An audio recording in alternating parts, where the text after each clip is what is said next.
اسلام آباد سابق وزیر خزانہ اسحاق ڈار آج وزیر اعظم شہباز شریف کے ہمراہ پاکستان روانہ ہوں گے۔ تفصیلات کے مطابق وزیر اعظم کے طیارے میں فرار ہونے والے سابق وزیر خزانہ اسحاق ڈار کی وطن واپسی بھی وزیر اعظم کے طیارے میں ہی ہوگی۔ یوکرین سے آزادی حاصل کر کے روس میں شمولیت کے ریفرنڈم کے لیے گزشتہ جمعے سے شروع ہونے والی ووٹنگ منگل 27 ستمبر تک جاری رہے گی۔ ریفرنڈم کے لیے ووٹنگ ڈونیسنگ اور لگانسنگ عوامی جمہوریہ کے ساتھ ساتھ زپوروژیہ اور خیرسن کے علاقوں میں جاری ہے۔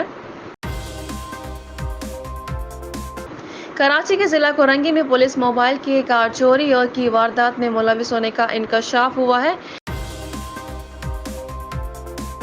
اسلام آباد وفاقی وزیر خزانہ مفتاح اسماعیل نے اپنے عہدے سے مستعفی ہونے کی تصدیق کر دی ہے۔ انگلینڈ کے خلاف چوتھے ٹی20 میں میچ کا پانسا قومی ٹیم کے حق میں پلٹنے والے فاسٹ بولر حارث رؤف کو مین آف دی میچ قرار دیا گیا۔